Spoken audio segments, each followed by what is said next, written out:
Hey, Chris, thank you so much for doing this today. So I just want to start out by asking you, you started this in 2008, which is a very long time ago and well before people were really aware of those possibilities. So what actually drove you to this path? What or who? In 2008, for me, the idea of tracking and recording yourself wasn't something that was obvious, but slowly it became necessary as I realized I was about to hit 40 years old and I hadn't really taken good care of my health. And not just my physical health, like everything about my health. Like I was angry all the time. I'd been on antidepressants for 22 years at that point. Yeah. And it was a real eye opening experience to start to say, what would it be like if I knew as much about me as my internet browser history? And that kind of was an eye opener. And I slowly just said, how do I make this real? Really? So were you on lots of apps at that time, but not tracking them, or what changed? Interestingly enough, I've always tracked a lot of stuff. If you go back to the late 70s, I was, 11 years old and I was putting in records and tapes that I purchased into a DOS spreadsheet. So this is not new for me, but I think it became critical in 2008 to seriously think about what is it that makes me behave. The number of apps and sensors, devices, and services that I use exponentially grew from 2008 to 2012, but it really was a journey. It just didn't start out with hundreds of things. I slowly brought them in and started collecting data around systems. Like there's a friendship system, and there's a biological food system, and there's a opinion system, and like what are all the places that you express yourself digitally, and then what buckets would you put them in? And I understand you started with Google Calendar. Is that how it Yep. started? So how did that work? What did you use Calendar to do? you know, for me, Google Calendar was like the obvious place you would store your life because that's how most people do it now. But they just store like their everyday commitments. Currently, today, here we are in the 2020s, a lot of people actually use calendar blocking. So they'll take large swaths of time and they'll block out, like, this is my meditation time or this is my family time. But when I was designing this in 2008 and thinking of Google Calendar, it was a technical reason. Google Calendar is one of the few places you can write to automatically. Everything will make an appointment for you. So it was part, necessity, but just part like that's how it would work. Also, I think if you wanted to really understand someone's life, just look at their calendar. It's just like your calendar is kind of the key to your soul for a lot of working folks. So you were scheduling everything from waking up to eating, drinking, spending. So interesting enough, I didn't use the calendar in that way. So all the apps and services from 2008 to 2015 wrote to Google Calendar automatically. So if I did eat or I did go someplace, those automatically got logged for me. So I wasn't creating appointments for these things. The calendar became an audit trail of sorts. So your background was in technology. Do you have to be as technical as you to go on this journey as well? No, I mean, the great thing about this is a lot has changed since 2008 as far as capturing where you are. Both the major mobile carriers offer you ways to see how you spend your time on your phone. Because in essence, that's what we're talking about, right? I always say technology is a time machine. Technology allows you to speed up, slow down, and review and even plan your time. And today, there's so many more ways that families can do this. There's so many more ways that professionals and healthcare providers, there's so many more ways that even urban and city planners. What I love is a lot of times in cities now, you'll see these maps with circles, and they'll show you how long it'll take to walk someplace. So people, I think, now are conditioned to just think about technology in that way. And you don't have to do all the crazy things I did, which has kind of opened us up to a really amazing future that this type of connectivity is going to allow. Yeah, you were the pioneer, and you talk about um, the loneliness of the journey. Did you want to talk a little bit about how you overcame that, whether it was with friends or technology or how? Yeah. So, like a lot of people, when we spend a lot of time with technology, all you have to do is read the headlines. We're in apparently an epidemic of loneliness and sadness. Being immersed in that much technology changed me. Now, it didn't make me lonely or sad. What it did was it made me much more aware. And I think this is a real important disconnect that people have today when they talk about technology.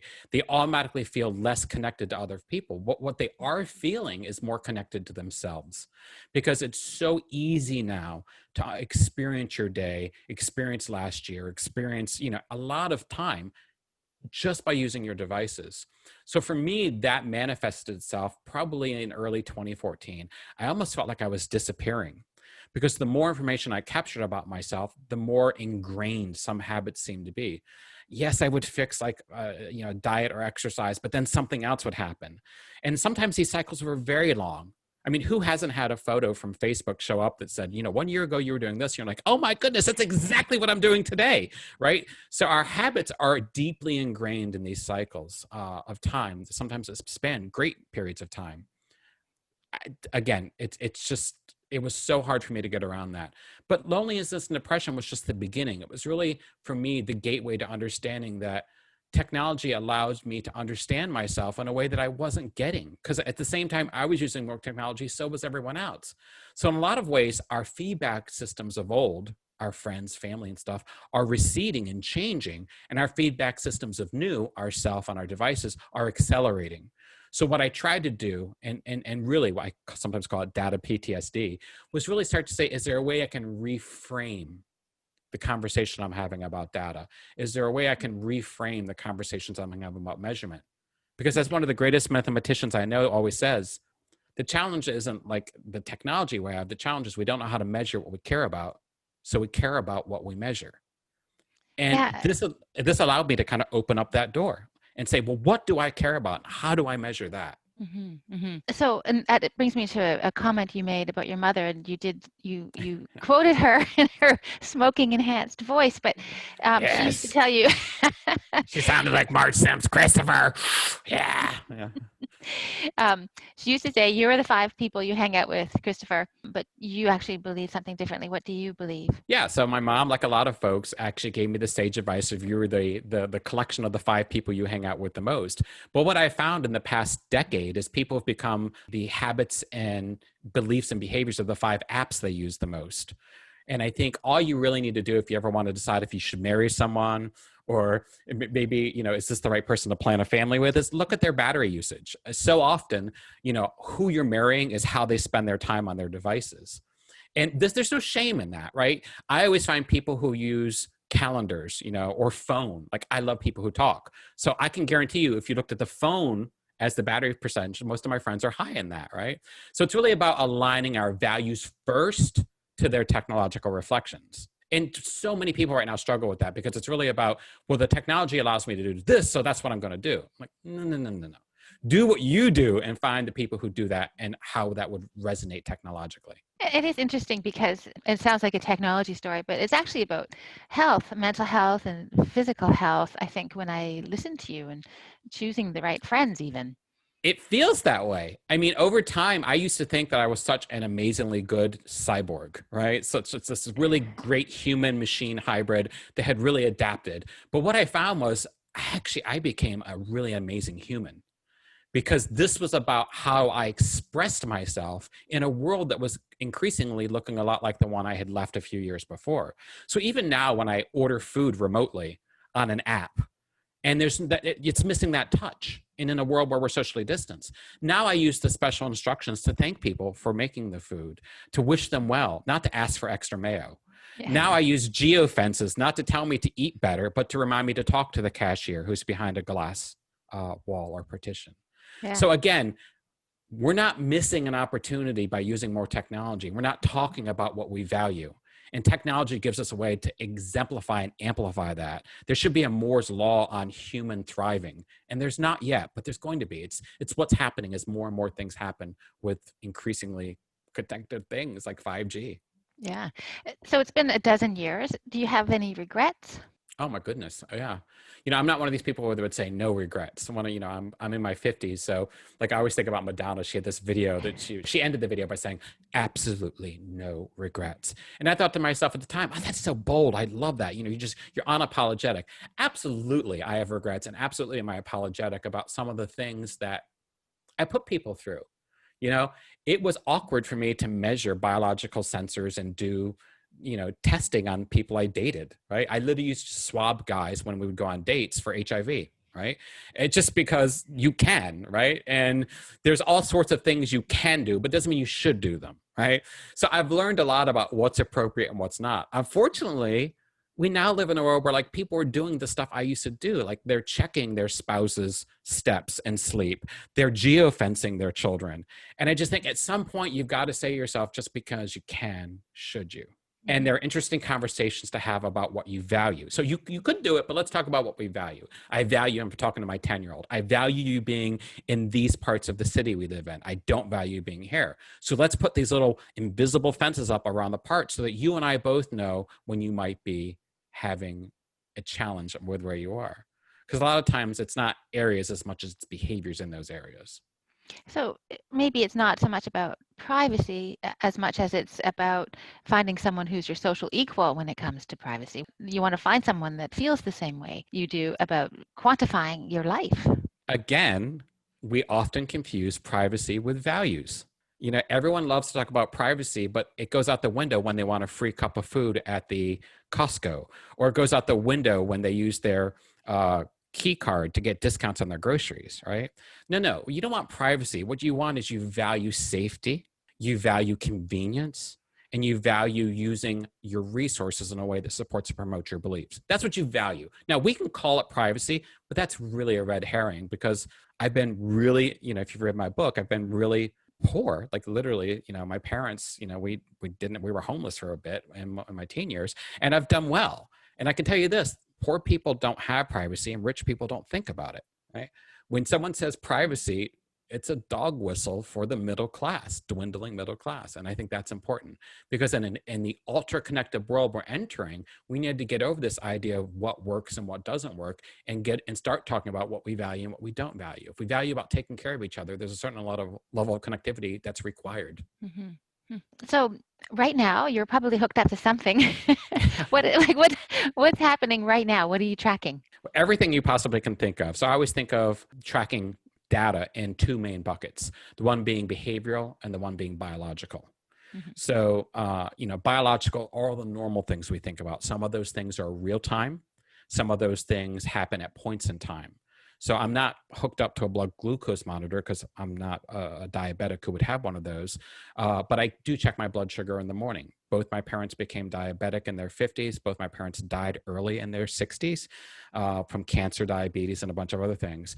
Fortunately for me, my blood sugar is amazing. It's always been amazing. I've never had a problem with it. So the biological things that I'm tracking, I could literally go through lists of them: heart rate, blood oxygen levels, everything that we talk about that's been normalized by some of the pandemic. You know, it's like, oh, everyone talks about body temperature now. Okay. I wonder if other people are noticing like body temperature fluctuates with mood, right?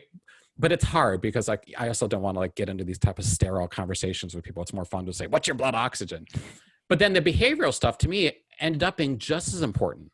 So you've got the behavioral parts of like how you spend your day. Like, so do you go certain places at certain times? Do you converse with certain types of people? Is your day filled with visible behavior signatures of things that show what you value? Right.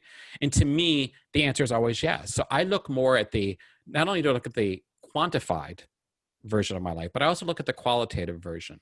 So for example, I have some apps I can show you on my phone. I can share my screen and share them with you. And what they do is they break down the quantified data of my day versus the qualitative data of my day. The qualitative data is something as simple as if you go to the grocery store, were you there getting food for your family? Were you there buying food for maybe a homeless shelter you're supporting? I mean, just one visit can be seen through so many lenses.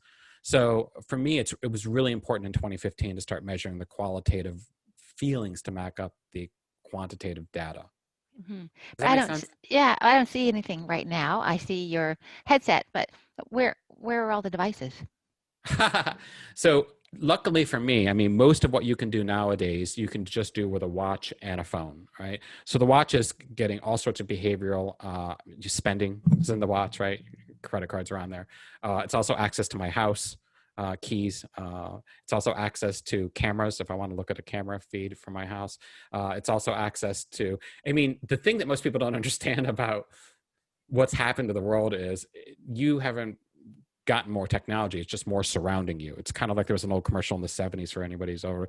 This lady was saying she was doing someone's nails and she puts her hand in dishwashing soap. She goes, "But you're soaking in it, Madge." And she goes, "Oh no." And she like pulls her hand out real quick. Like, "That's dishwashing soap. I want like lotion." She goes, "But it's Palmolive. It is dishwasher." So the reality is today people are soaking in it, right? So, your watch will do a lot. The newest watches they've announced now actually do blood oxygen full time. They have real-time altimeters, so they're watching the elevation climbs you're doing. What your watch isn't doing, your phone picks up. So watch even controls sound now. So if an environment gets particularly loud, I have a trigger to actually dim the lights, right? I have all sorts of like responses and triggers to the world that it's being environmentally impacted by those behaviors. So I could take you to my closet right now and show you hundreds of devices that used to do what basically two do now. That's just the graveyard now for your old devices. That's I'm looking at all in one. it across the room. "Hi guys, I miss you." It's like all these things I used to wear on my arms and stuff. I used to have to wear one just to capture sound. I used to have to wear another one just to capture motion. I used to have wear another one for heart rate. I mean, gosh, just those three things, like motion, sound, and heart rate. That's what's 4 devices. Now it's one. Wow. With a Wow. bunch of others.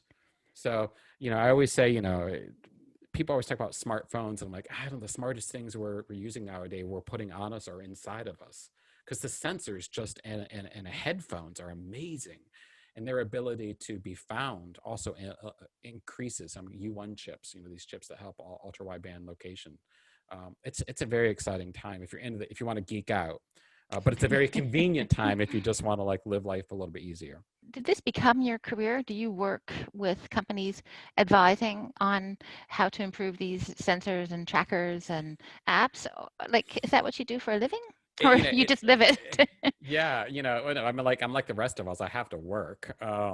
So I mean, I've been fortunate. I'll be honest. I've been fortunate that I do get paid well to speak on stage all over the world. Like I always tell people, I give good Google, right? Just put most connected, like just those 2 words in any browser. I give really good search. I got a show on Netflix called Darknet. I've got a book in bookstores. So that's fine. But at the end of the day, like, you kind of need like a more subsistence living than just doing these projects once every few years. So yeah, when I'm not doing that, I help out all sorts of companies all over the world, carriers, like Telia or in the Nordics, to big healthcare companies like Fitbit or Microsoft and their plans. Sometimes they're very simple things that come talk to our leadership about how you see the next 10 years, which is not simple, but you have to make it simple. Sometimes they're very complex things. How do we roll out a data gathering system that both empowers people and makes them feel safe? So, I mean, it's complex, but it's so easy. I mean, I think the problem is so many people make it bigger than it has to be, just keep it simple. Don't think about what's possible. Think about what we should do with this data, and then it's not a problem. So this being the most connected man is my full-time job. Although I would say my full-time job is being a husband to my spouse and dad to my pets. Oh, nice. You mentioned earlier, it was a quote, Richard Tapia, I hope I pronounced that correctly, that we don't know how to measure what we care about, so we care about what we measure. What do you can we just drill down on that? What does it mean? What does that mean to you about how we're living or how you're tracking? Yeah, it's a hard one. It's some people, when they hear it, they're like, oh, they kind of short circuit, but it's okay.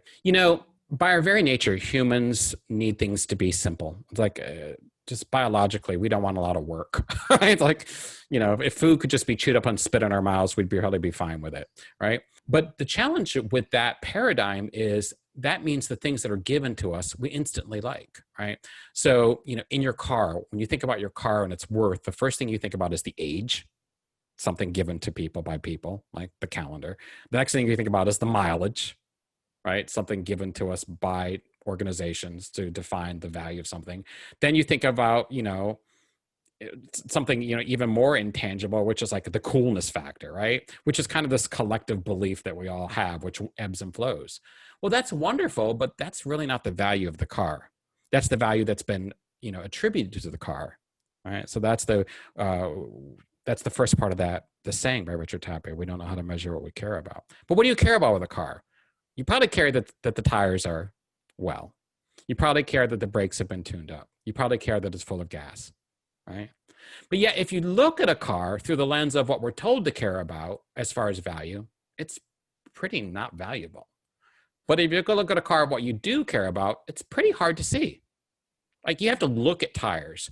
You have to constantly remind yourself. And the reason we have warning lights on gas gauges is because we barely look at them, right? The biggest thing you see is how fast you're going. And that's probably not the most important thing most days, right? So for me, I like to help people see technology through that lens. What do you care about? Whether it's your family, your own health, your community. And then how do we measure that? Because it's not impossible. It just takes some effort. And then how do we constantly refine that measurement? So I hope that makes it clear, because I don't think our challenges are as big as they seem. I think our conversations are just cheap. We don't have smarter technology. We have less inspired people. Did you start out thinking this way, or is this part of what evolved in your learnings? Oh, gosh, I'd like to like brag and say I've always been this way, but I haven't. I think the pain that I went through, the depression, the loneliness, really helped me start to look deep into why I was feeling so out of it. What is it that makes life worth living? What is it that makes you want to get up in the morning? And I'm sorry, I'm getting a little emotional, but it was the people and how they felt loved, not how I loved them. Like, you can say you love someone all day long, but how do they feel when you love them? So it was really about that second order effect of the technology, that second order effect. And it just started telling people how I wanted to be loved and how I wanted to feel when I was being loved. And, for example, my husband's terrible at task lists. I'm really good at task lists. I love lists, right? My mom would make lists. It's all over my book. We lived to make lists. Half the day was a list. Half the day was like thinking about the list. And 2 minutes was the list that you would do the work. But for him, lists are not good. So what we do now is on Sundays, we have what we call feel forwards and look backs. So we look back on Sundays. We talk to each other. We talk about the week that went past. We have a chart. I can share it with you. And we say, God, these are the things we did last week that really aligned to our values. And we have little stickies, like one for service and one for family and one for, health. And we put these stickers on, like, those are the things I remember that were really good. Then we feel forward, because we don't want to create a task list. So what are some things you'd like to feel this week around your values? Well, I want to feel like I did something important for someone. And we write that down, right? And what this has allowed me to do is really start to bridge, how do we both feel and support each other where our needs are? So much of the world today is turned into a checkbox. And I just really think we're doing ourselves a disfavor by saying, emotionally, is there a way that we could represent a tech checkbox? Is there an emotional checkbox? Yeah, but it probably doesn't look like a checkbox. It's those 5 happy faces. Yeah, something like that. Happy in the bathrooms and airports. Yeah, and even in if you want to go back to like the 80s and 90s, there used to be these things outside of cubicles, and you would move this little square over top of like something that looked like an emotional face. And again, I just think emotions have been, if there's anything we've done really wrong collectively as a species in the last 10 years, we've flattened emotions down into, like, I think on Facebook, you're allowed to have 5 now. On Twitter, you can have 2. And I think on Instagram, you can have 1. LinkedIn now lets you have 5, although 1 is curious. I think it looks like this. That's right. I did use that one. Yeah. So, yeah. There's some things that I don't regret, but I wish we would have talked more about, because, now that everybody has the same set of shipping emotions, it's hard when they upgrade. Yeah. It is interesting, because I did read that you, by going through this journey, that's how you were able to find the love of your life, your husband. I found him with data. I found my husband with data, and again, that's a problem and an opportunity. So the problem was you have to pay for it. Like, all these apps now have pro versions, which are hundreds of dollars a year. We used to complain about matchmakers and, uncivil societies, but now we just have algorithmic matchmakers and we pay for them, right? And so it's like, okay, we didn't progress at all.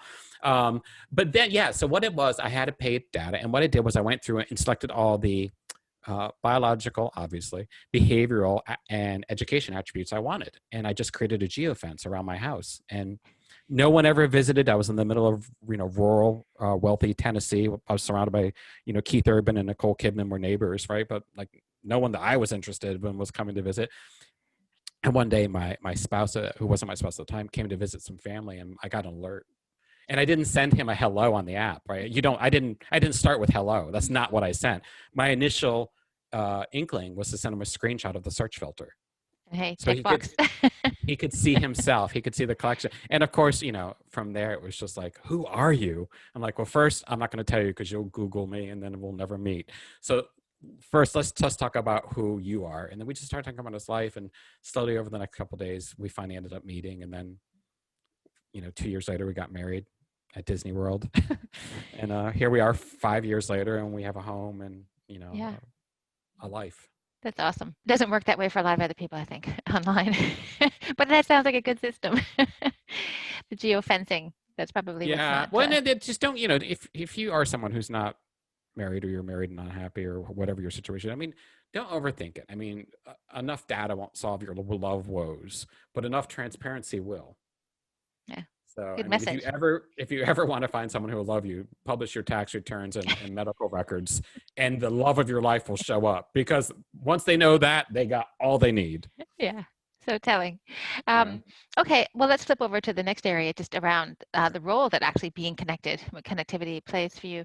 In terms of like you're connected, it sounds like you have your two devices, phone and Well, watch. I've got three close to me right now. I've got Yeah, multiple around me. So I've got a room sensor here. I've got automation sensors for sound and lights, like listen 6 feet away. So yeah, there are three very close to me, multiple around me.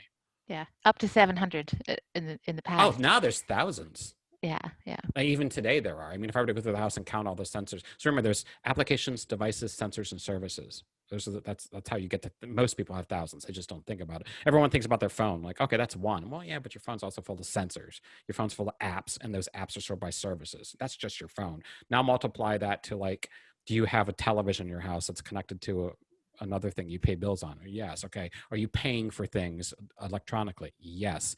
So think that the spider webs of what we're connected to are vast and so incomprehensible to most people. If they can't see it, it doesn't exist. But most people are, I could probably name 100 things sitting around you right now interacting with you. so Sorry, I was just that sounded horrified for a creepy. moment. Yeah, I just realized that sounded really creepy. Wait, is it just what you can see in my background? Actually, you No, can see in my it's just background, but all the things that are connected to you. So you probably yeah, have yeah, social profiles and they're being interacted with, and you probably have a bank account that's being interacted with, and absolutely. all these things are, yeah. Again, I mean, once you Yeah. start unpacking it, people are like, oh yeah, Yeah, and oh a yeah, lot of it happening without my knowledge because I'm without not your very knowledge. technical. I'm just not, I don't have that technology And understanding. that's the reason I think people are so overwhelmed today, because even when they're sleeping, they're being picked at, right? People are posting and transactions are happening and things are being planned for them, and we're not overly connected as much as we're just burdened by the awareness. Again, this is where the loneliness is coming. It's the awareness of the interdependency. It's not even the awareness of the connection. It's the, oh my goodness, this now ripples into so many things. Children are so overwhelmed by how the smallest things online or in person then affect their lives. Again, that's not a technology problem. That's a dependency. It's an interdependency thing, and that's an exciting thing because it literally leads to solving some of the biggest problems our world has right now. So, which networks then do you rely on most? Well, obviously, the cellular networks are probably the biggest thing. I'd say if there's one thing that I don't want to ever go away, it would be cellular connectivity. I think most people would say that.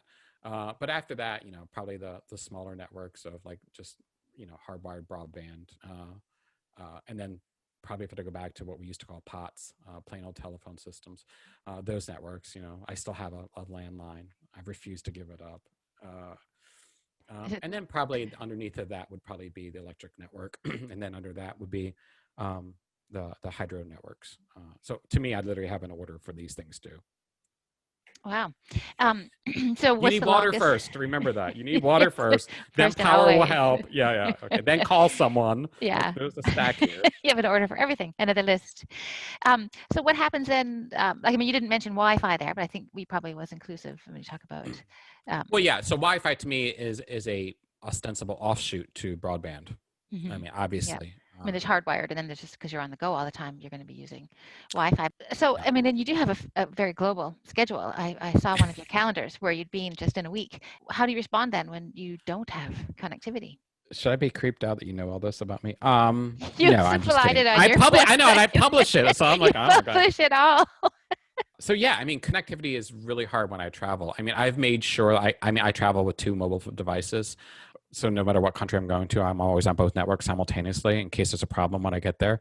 Part of that, to be honest with you, is just a safety reason. Like a lot of the countries I've been visiting in the last 5 or 6 years, sometimes, although English is pervasive, almost like a virus, it's still not pervasive everywhere. So, for example, I was in Russia last year, and that was just really difficult for me because getting there, getting a SIM card, and all this kind of stuff is hard. So you kind of want to go in prepared, just like you wouldn't hike Everest without like an extra jacket and some ropes. When you're going to Russia or other countries, you go in with devices are already working. So yeah, well, I mean, cellular and Wi-Fi is huge. But have you actually not been connected at times? And how did you react? Twice, Twice. twice in the past 12 years. And when I say that, I mean deliberately. So I'm sure there've been other times you're just in a zone where there's no connectivity. One was I went to a Buddhist retreat for 10 days where I wasn't allowed to talk. I wasn't allowed to use device. I wasn't even allowed to read a book or have a pen. You had to just be with yourself for 10 days. And you couldn't look at the other people at the retreat, which was really odd. Like you always had to call it noble gaze, like stare at the ground. So that was great. I mean, it was not great in a way like, oh my gosh, thank gosh, I'm away all this, but it really taught me a lot about how hard it is to come into the world we're in, because the problem wasn't being on retreat for 10 days. The problem was coming back to this world, because like I couldn't do the simplest things. Like I remember like my first day back, I'd been back 2 hours in the kitchen of a friend's house, and I was trying to open a jar and there was music playing, and I couldn't hear music and know how to open a jar. One or the other had to stop. I was so single processed. Does that make sense? Yeah. Interesting. Yeah, the jar messed me up. And then the other time was when I had my honeymoon. I gave my devices to my husband, and he did all of the work for us while we were traveling around Europe. How hard is it for you to disconnect like that? It's super easy. That's the whole thing. As I always tell people, when you wear sensors long enough, you become one. So like I can do amazing things without technology. I can usually look at other people and tell them their heart rate, their blood pressure, their blood oxygen. I can literally point to north, east, south, and west without any type of like technology. I'm like ridiculous. I think I'm like a cyborg American Indian or something. But again, that's not because of some super skill that I've had since birth. When you wear these things and you've experienced them, you start to say, okay, that's what this looks like. That's what it looks like on someone else. It's really creepy. I mean, doctors have done this for decades. Hmm.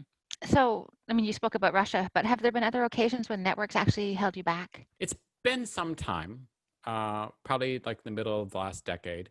Um, I mean, can I have like a really first world problem? Yes, speed of networks has. I mean, even to this day, there are some places where I go where the just speeds are not acceptable.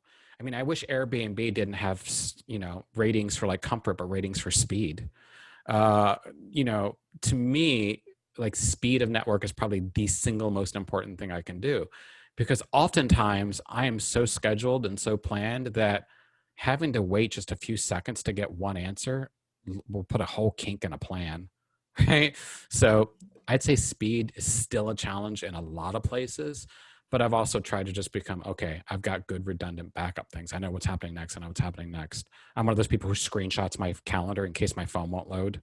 It's just like, you got to be go. And part of that's just because everyone's become so impatient.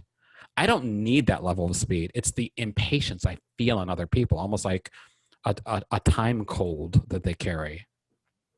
Interesting. Is there anything else then around networks or connectivity that you would want to see improved, mostly around the speed? I think speed of connectivity, but also I just think networks and devices need to do a better job of connecting each other faster. I mean, we've all tried to pair something Bluetooth, or now we've got a whole slew of sensors that are starting to happen around location and finding things. All these ultra wideband sensors, just what we used to call back in the old school personal area networks. That stuff is still so.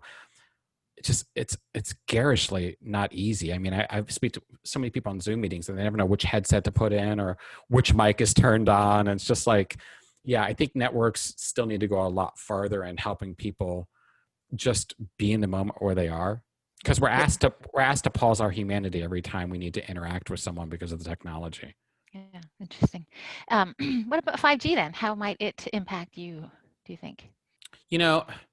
I often say that 5G is really about the organics of connectivity, whereas the world we're leaving was really about the mechanics. Where 4G and the technology before it was the mechanics of connectivity. Okay, this works, and this will happen, a lot of handoffs and, handshakes. And we have all these kind of, human terms for technology terms for humans.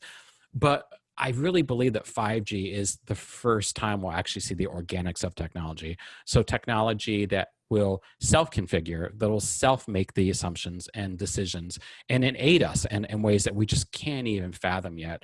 I always tell folks, if you really want to start to get a glimpse of the future, you have to ride in an autonomous car, because autonomous cars are doing so much more with their sensors than just giving you information. They're also sensing and actually making sure you don't get into trouble. They're doing things like considering where you're going and what speed you're going. I mean, anyone who's an autonomous car will tell you, or an electric car, that you start to learn very quickly about power consumption. Okay, I need to go slower or I'm not going to make it, right? So these types of systems that, again, if we think we're interconnected now, 5G is going to blow your mind, right? Because suddenly you're kind of like, okay, I can't have that cup of coffee right now because the farmer didn't sleep in Brazil, right? It's that level, right? So you'll be able to see almost like these movies where people like, where they're moving things around and stuff, except you'll just know, right? And I think that's an exciting proposition, because in the world of 5G, with the organics of connectivity, we're really going to start to understand, I think, our potential for love, our potential for support. I mean, all of these things are not visible, but they will be real soon. Wow, great picture of what 5G is going to make possible. 5G is going to make humans more human than anything we've ever seen. It'll exemplify the darkness and the light, but it will make us more human than we've ever been. Funny when we talk about we'll be more human, and yet it is about more of an autonomous, a robotic kind of world, right? Where everything becomes funny, but it increases humanity. Yes. Well, then again, we have to think about, well, is this something new? No, fire increased humanity. Right? The wheel increased humanity, right? We have to stop acting like silicon has some monopoly over dividing us. Tools divide us. Access to tools divide us, right? If you want a more just and equal world, you don't need less tools. You need better access. 5G is the promise of more humanity because the access is there. Okay, awesome. Do you actually interact with service providers very much? I know you've spoken about customers, Telia and others. Do you have any examples of some things you've done? I've done some neat things. In one country, we developed a program for young people to keep them fit, where we we actually tied their data and getting more data to them being active. And what was really wild about that was you could see rates of depression and other types of aggression go down in those younger populations. There have been some cities that I've worked with. We've rolled out programs to support lighting in specific areas to subtly adjust throughout the day so that people slow down those areas and saw less traffic accidents. Just in how we control the streetlights and things, like relaxing people, speed slow, things like that. So I've done some pretty wild, I've done some stuff I can't even talk about. I was fortunate, well, I can kind of talk about this one, but I was fortunate one year to be asked to go to the Mormon church and do an event on their genealogy project, talking about their ancestry. So the Mormon church actually has one of the largest ancestry databases in human history. They know more about their ancestors and where they came from. But the idea of moving forward, of kind of the digitalness of our ancestry, that's new, right? Genetics now unlocks so much of who we were and where we've come from. But our MAC addresses will unlock so much of our future. Our machine identifier addresses. Sorry, I don't know how technical I can be. But our MAC addresses and our behavior footprints really are kind of what our future ancestors want, right? They'll want to know, well, what did they do with their time? Right? Where did they migrate from? How did they migrate? At what speed? So I've done a lot of interesting, really, I would say, even though I hate to sound bodacious, but really important work around that. And I think, again, your providers and the people that Nokia works with, I mean, Nokia really is I always say Grandpa Cyborg, right? Nokia really enable all of this. And I think the networks that we're creating, the networks that Nokia is creating, they're so important because they're really important work. The work that supports our ancestry, our heritage, our common beliefs and values. We're designing that now, but we're not really thinking about what's the lens in which people find us, And I think that's so important. You want to be found in the future. You want your values to be clear. We shouldn't have to make an assumption based on a crude wall painting, like on a cave. Like there's so much more we could leave for people now. One of my favorite stories about this is in Japan. They have these tsunami stones. And throughout the 1700s and 1800s, they built these stone rocks any place near a village where a tsunami destroyed it. But then technology came, commerce came, progress came, right? And I just wish, we talked more now. There's some organizations doing this like Belong Now, but we would talk more about our ancestry and kind of the types of things we want to leave behind. Because if you want to live a better today, you have to kind of be in tomorrow thinking about how you remembered today. It's really interesting. Just in terms of the future, we're talking about the past and the future. But is there any aspect of communications technologies that you wish, scientists and engineers would just hurry up and invent that you really want to see? I think, you know, there needs to be some serious look and study on, obviously, human machine hybrids. Mm. What obviously is happening now, I mean, you can get into the news and the spin of Neuralink or brain computer interface, which has been, by the way, brain computer. Elon Musk did not invent this, right? All right. It's like everything else. He got to talk about it. Steve Jobs did not invent the tablet. All right. But there needs to be more serious talk about that, because what we're witnessing right now is a new generation of young people who don't have anything implanted in them, but they might as well. They're so influenced by their devices and technology that it's hard to tell where the machine starts and the person stops. There was a movie called Metropolis, a silent movie back in the 20s and 30s. And in Metropolis, one of the signs is, the link between the heart and the head is the hand. The hand is the mediator. And I think about that quote so often, because young people today, they don't even need the device in their hands. They're framing pictures in their mind. They're creating the memory that they're about to document, right? They're experiencing things. And it's not about not being present. It's about being future present, right? So we need to have serious talks about what these interfaces look like for future networks, right? Because, again, if everything has access, then you have to say what gets priority. It's the talk we're not having yet. When I designed my first smart house in 2012, one of the biggest challenges I have was what took priority? Myself, my partner at the time, or my animals? Who controlled the lights? So we had to do really garish things, like have a routine that just scoured our schedule to figure who had a more important day, which led to calendar hacking, right? Okay, I'm going to look like I've got more meetings, right? And like who ate last, like all these priority-based systems that we're going to have. So I think, networks in the future, we really need to say if access has been solved, then we need to talk about prioritization. And once we talk about prioritization, we need to talk about kind of the merger of these people who might not represent well in a fully accessible network, but are very important. Is that too hard to understand? A little bit. Okay, sorry. Only because it sounds like, as a parent, you're letting your child, move over to another side of, you say cyborg, but the hybrid. I mean, so who's your child anymore? Your mean, child, or is she part of the whole? I mean, you have to ask yourself. I mean, I always tell people this: if you're a parent with a child under 10 in 2020, your kid's fine. The kid's going to be great, right? By the time that kid is 25, the world looks so drastically different from a network and device standpoint. But if you've got a teen or someone in their early 20s, it probably feels a little awkward. You probably feel like you're dealing with a different person every day, which, by the way, has always been true for the kids this age. It's just more, it's faster now that we notice it, So I think depending on the generation, there are different levels that we need to address and confront, right? For people, between 10 and 25, we really need to think about what type of work are they going to do.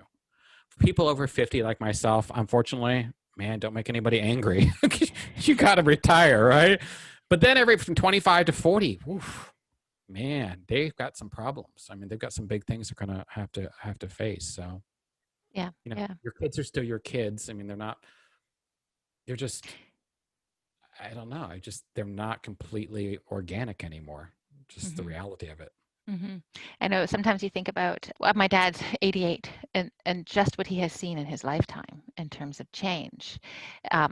And then I think about my child at 19, she's been released into, post-secondary and a lifestyle and new friends.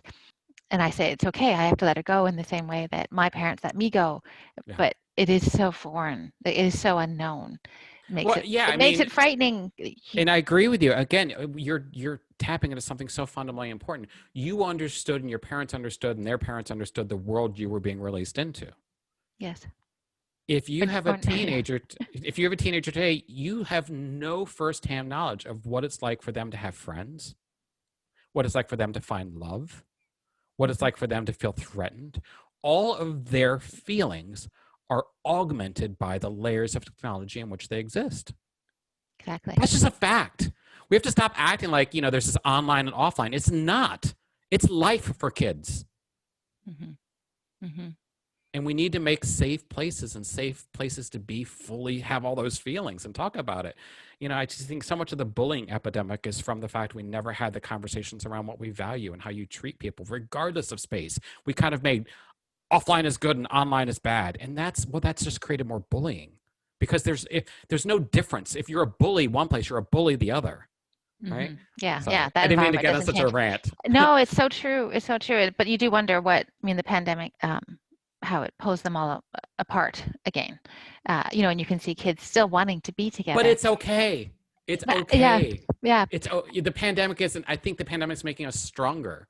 The biggest fear I have with the pandemic is the PTSD people are going to have for a decade about touching. Mm-hmm. Yeah. That's the biggest fault, not the economy. I just don't know how ready I'm. And it makes me, again, I feel like myself. I'm tearing up, but I don't know how long it'll be till I feel safe touching someone again, Mm-hmm. and that really hurts. Yep. Yeah. You got me really upset. Yeah. Yeah. No, it's so true. I completely I love to hug agree. strangers. I just who I am. You know what I Yeah. mean? The next question is just around, you have the term Internet of Humanity, and you talked a little bit about it earlier, but just to explain again, what does it mean, the Internet of Humanity? Yeah. So, I like to take concepts we all understand and kind of mess with them. So I often call the web, so www or World Wide Web, I call it worldwide wisdom in the future. Because wisdom is kind of the height of this pyramid we call data, information, knowledge, wisdom. Data's at the bottom of it. And really, 4G and the networks before it were really about data and some information. But 5G really starts to take us from information into knowledge, right? And we kind of work that up, and now it's just this information we all agree upon. Wisdom is just all those things over a long period of time. So when I think about worldwide wisdom or the Internet of Humanity, it's really about us being aware of our mutual interdependence. That's it. It's really no more. Right now, if a node on a network or a tower goes down, it's real obvious the interdependency the network has on each other. We've got failover plans and redundancy plans to fix all sorts of network issues. Humanity, for better or for worse, we haven't had failover clusters for our behavior. Our failover clusters look like wars. Our failover clusters look like famine. Right? Our failover clusters look like abuse. Right? But with a network in these new terms, 5G and beyond, we're going to start to see these things and have redundant systems around them. So when I say Internet of Humanity, I literally mean that. I literally mean the awareness that we haven't had, that we deserved, of the need to need each other. We have been wildly unsuccessful as a species in mutual interdependence, wildly unsuccessful. Roads are a wild statement on how much you don't need someone. So what do? We build a car, right? So the challenges and opportunities of the next 10 to 20 years are great, but the opportunity, oh my gosh, I get chills when I think about it. Yeah. So it's not, the Internet of Things, which has been what everyone has been talking about, IoT, but it is about the Internet of Humanity. So connecting us in order to be closer to each other. Again, the Internet of Things is such a garishly ugly term. Is my washing machine a thing? Yeah. No, it cleans my clothes so I don't get sick, right? Is my garage opener a thing? No, it lets me in the house so I can see my spouse. Mm-hmm. Right? We have to stop talking about technology like it's something foreign and distant in a world where 1/3 of the population has become technology, right? Because your kids aren't things. They aren't nodes. They're people who are augmented in this way. And I think, if we talked about the Internet of Things in a way that talked about the values connected to those things, it wouldn't be a thing. Mm-hmm. Yeah. Yeah. It's the care about. The emotion. Yeah. Okay. So you've pushed lots of boundaries in terms of what it means to be connected. So what are you thinking next? What's up for Chris Dancy? Oh my goodness. Getting through the rest of this interview. No. You're almost done. I know. I'm like a lot of people today. I think about mortality more than I should. Some people say it really holds them back, but I think for me, it really helps me get in touch with the tenderness that is human. I mean, I often tell my friends and people that I really care about, I can't wait to get older. It seems like it's taking forever. But once I realized, okay, I'm never going to feel grown up, I'm now in that stage where I realize I'm never going to feel old. This is it. I have to die with this mind. Now I just want the outward appearance to match the inward software. Like I need my phone case to match like the guts. And my guts are someone who's a little bit older, a little bit crotchety, someone who likes to complain about the good old days, someone who wants to like talk about what we should have done, would have done. But right now I'm still forced in this mode where I have to still seem slightly youthful. And inside I just want to be old. That's good. And all your data will point to that devolution, I I guess. I'm hoping someday that they'll take. I sometimes call myself the first monkey in cyberspace. I'm hoping someday they go back and some archaeologist digs through and realize that's where we splintered. That's where people became. Because I do think like we are literally interconnected now. We just don't see it yet. I think we're so aware of each other that the things that have always been there are just waiting to be found. 5G literally is the DNA of our species. Awesome. Okay, that's it. I just, any last thoughts? Anything I haven't asked you that you wish I had asked you? No, but thank you for your time.